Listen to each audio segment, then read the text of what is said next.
I have garlic that we've harvested from our own garden and honey that's come from our family's apiary, and no idea what to expect.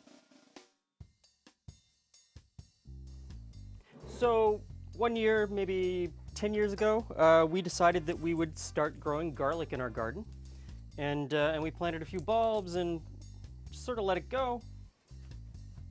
And over time, it just sort of took over and it started to grow wild in our front garden. And then it started showing up in our backyard and our side yard.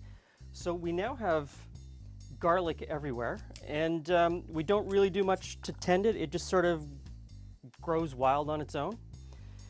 And we have 4 or 5 family members that all raise bees, honeybees.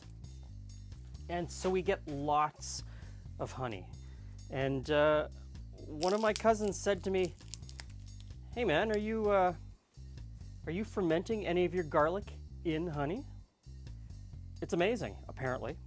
So thought, why not? We'll give it a try. First things first, always start with the best produce that you can get. And I know that that's easy to say while I'm standing here peeling garlic that I've grown myself and honey that I've gotten from a family member. But you really do want to get the best you can get. And for honey, you really need to get honey that is unpasteurized. If you can get honey at a farmer's market, or someone that you know has someone that they know who has some bees, then get that. Really does make a difference. And as much as, you know, I used to say I didn't like garlic, I really do like the garlic that we grow. There's a couple of different kinds that are out there, and one of the kinds I don't like and one of the kinds I do like. So there is differences. And it's the same with this honey. You'll notice that there's 2 different colors. And this one, the lighter colored one, is a clover honey, or mostly clover honey, and the darker one is buckwheat honey. Totally different tastes. So I'm interested to see what the differences are. So my understanding is essentially you just peel all the garlic. I prefer magic. So now you just want to bruise them. You don't actually want to crush them too much. You just sort of want to give them a little bit of a bruise. Well, maybe that was too much. There.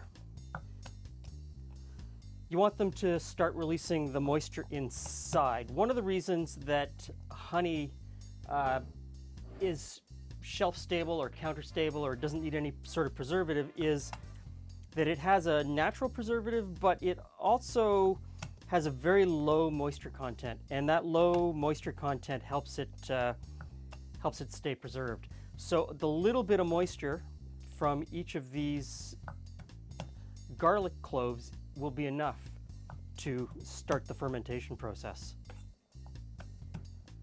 And I'm just doing a few because I don't know whether I'm going to like it or not. Pretty much you put the garlic into a jar and then you pour as much honey over top of the garlic as it takes to cover them, and then a little bit, because you want to make sure that the garlic is fully submerged. I'm just going to divide this up, put them in, mix it together, and see what happens. So roughly half in that one and half in the other. Push it down so it's submerged.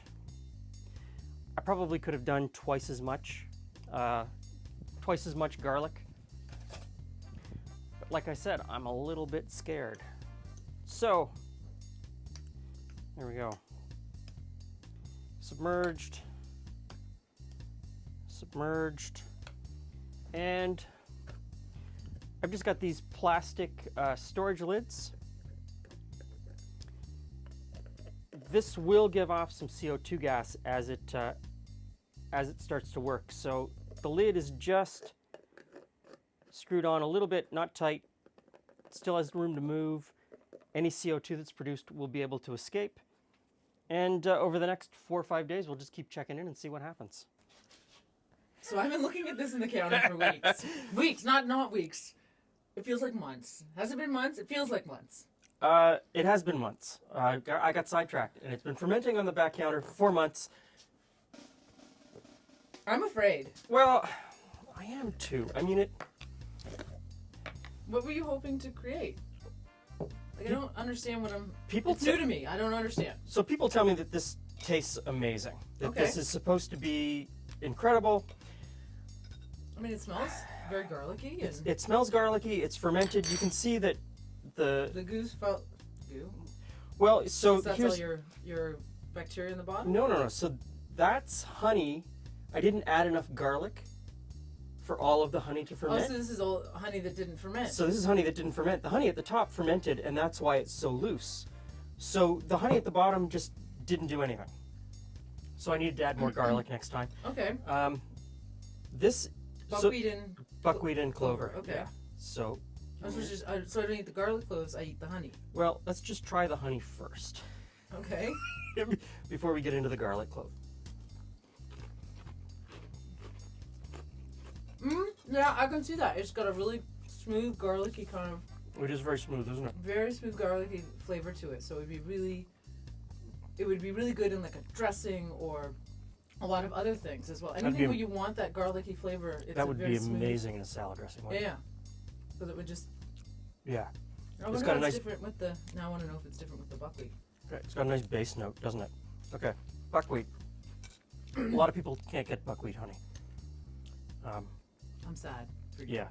Yeah. If you've never had buckwheat honey, go out and find it. It is a good one. Um, There's lots of other great honeys, but you know, that's It's what I say. my personal favorite.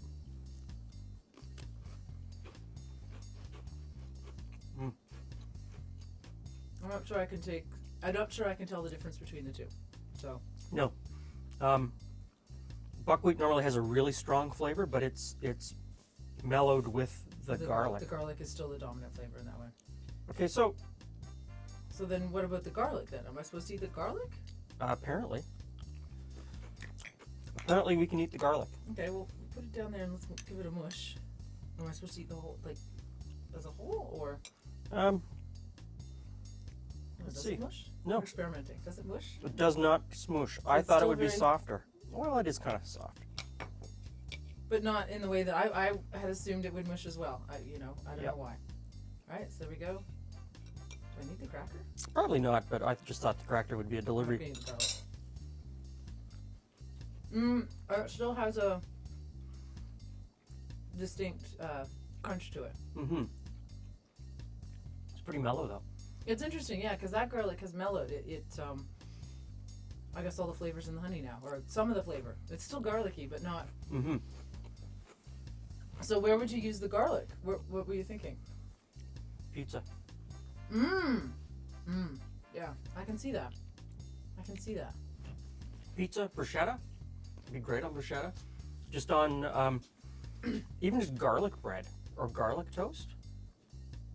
So Croutons. really, anywhere you would use raw garlic. Anywhere you would use raw garlic, but you want a little bit more of a mellow flavor. Okay, back onto the counter until we find that next use. Okay. There we go. That worked. You're surprised. It was a little bit worrisome there Yes. for a while on the counter. I was a little concerned. It's all good though.